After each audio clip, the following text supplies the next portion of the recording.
Sa pag-igting ng globalisasyon, hindi maikakailang tinatamasa natin ang dulot nitong mga biyaya. Kabilang na dito ang libu-libong oportunidad sa trabaho sa pamamagitan ng pagpasok ng maraming investors dito sa ating bansa. Masyado nga naman talagang malaki ang kaibahan ng klase ng pamumuhay noong kapanahunan ng 1980s hanggang year 2005 kumpara sa panahon natin ngayon. Nariyan na lamang ang pagtaas ng bilang ng ating mga kapatid na overseas Filipino workers.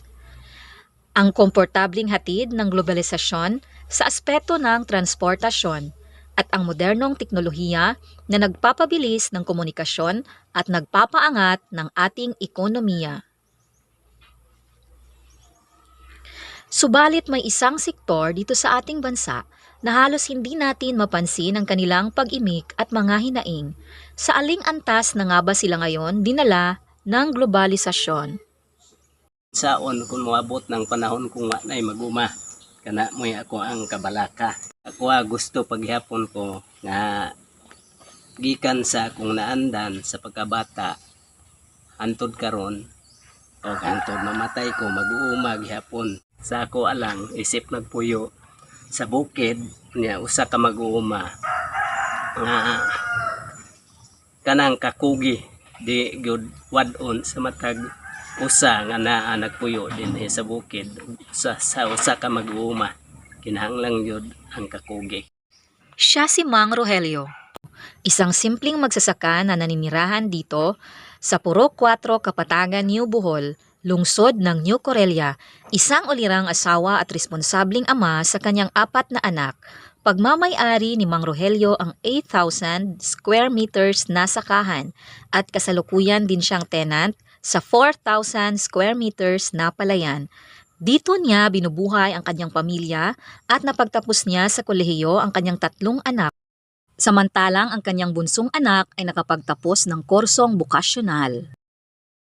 Hindi naging madali ang buhay ni Mang Rogelio bilang isang magsasaka.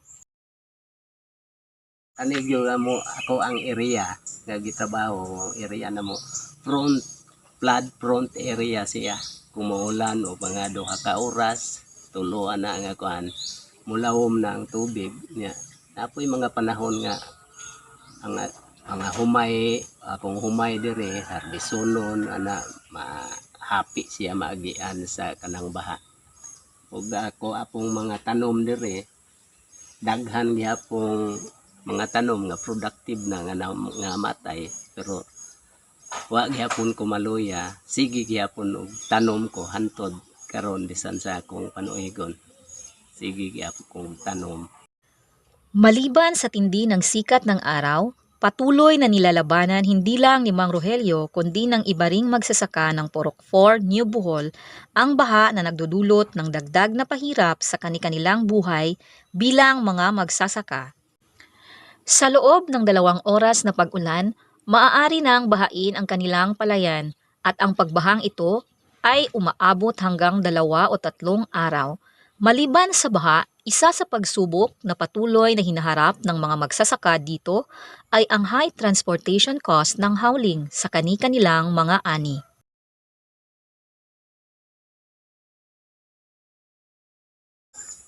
Karon ng kapanahunan pagpatong mga 2,000 pataas 50 namang lisura kayo ang mas sinati sa mga mag-uma kay 15 taghana na kayong mga dangan nga nanggawas sa una kung inon ilaga ragyod piangaw karon napay black bag napay kuol napay mamunga na pod magpatay-patay ang imong bunga sa imong humay antod nga perteng lisura perting mahala pod ang mga farm inputs karong mga panahon na ang farm output perting bratuha sa isa ka bag moabot dito sa dryer 50 pesos ang gastuhon sa hauling sa pagkakaron mo na problema kay ang ganang paghauling na mo diri sa mga abot sa humay lang pero sa kanang lubi doon naman po diha ana kuan dili kayo diha tanan nga abasak na diha ang hauling ana Diris ibabaw mo abot pag 70 ang per bag. Mo ganitong pangayo unta sa barangay adto kon maka-afford ang barangay bisag kadto na lang cable way bitaw na kay layo raman ang mga karsada to ara dito nang umahandi amalas pasulod Okay. dal pag abot dito sa karsada mo nang mga pangayo sa mga hauler ana kana mo'y problema gyud sa usapod nga pinakadako na nga problema deres mga nag-uma og basakan. Makulimliman ang naging dulot ng globalisasyon sa karamihan ng ating mga magsasaka, ngunit hindi pa rin ito matinag-tinag ang katatagan na pinanghahawakan nila. Mababang kita nga ba, mataas na presyo ng farm inputs o pagbaha ang mga malalaking problema na kailangan nating solusyonan? O ang katotohanan na hindi natin napapansin, na hindi pa rin tiyak at sigurado kung may susunod pa sa mga yapak ng ating mga magigiting na magsasaka? Kung gi-encourage po nako ang mga bata nga kanang maingganyo sa pagpanguma kaya ako pong nasinati karon nga sa mga bagong henerasyon wala na kayo'y kana bang dili na kayo encourage sila nga mag-uma amboton sa inungdan siguro sa mga gadget ana nga kuan nya usa siguro nga awhagon pod sa gobyerno nato karon nga ang mga kabatan-unan nga maingganyo gyapon sa pagpanguma kung atong kuha ag ratio out of 10 nga mga batan-on karon maayo lang na isa nga mga mahilig pang mag-uma. Tunay nga naman na pinagpala tayo kung likas na yaman sa agrikultura ang pag-uusapan, kaya talagang nakakapangamba kung sa susunod na henerasyon ay mahihirapan na tayong maghanap ng mga magsasaka.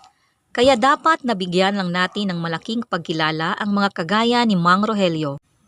Alam din naman natin na inaaruga ng ating pamahalaan ang sektor ng magsasaka. Ano-ano pa ba ang pwedeng maihandog ng ating pamahalaan sa mga kagaya nila? Ano naman ang isang kahilingan ni Mang Rogelio sa ating pamahalaan? Sa Department of Agriculture daghan man nga mga assistance na nga ilang gihatag karon. Kung ako lay gustohon nga unsay hatag assistance sa mga mag-uuma, simple lang jud siguro. Ang kana lang klaro nga presyo sa mga farm output sa mga mag-uuma sama sa lubi, mabinta karon kay mahal-mahal ang lubi na ang kanang uban pa gyud perte naman yun din tang blatuhaw niya mga panggastuhan perting mahala pero kalois Ginoo nga bisan nga na usa lang jud ako ikaingon nga bahalag brato basta kay naa lang gyud pud tay makaon nun nya na po tay ikabaligya. Maganda man ang layunin ng ating pamahalaan sa pagbaba ng Rice Tarification Law, hindi kaaya-aya ang naging dulot nito sa karamihan ng ating magsasaka. Isa sa mga dahilan kung bakit mura ang farm outputs sa kadahilanang may mga nagsipasukan ng mga bigas galing ibang bansa. Gayunpaman, malaki ang paniniwala ni Mang Rogelio na balang araw masusolusyonan din ang mga paghihirap na ito. At hindi din siya nawala ng pag-asa na may mga kabataan pa rin na pipiliin ang pagsasaka kesa sa pangingibang bansa, na may mga individual pa rin na pipiliing panatilihin ang mga sakahan kaysa sa pag-divert nito sa iba't ibang larangan ng industrialisasyon.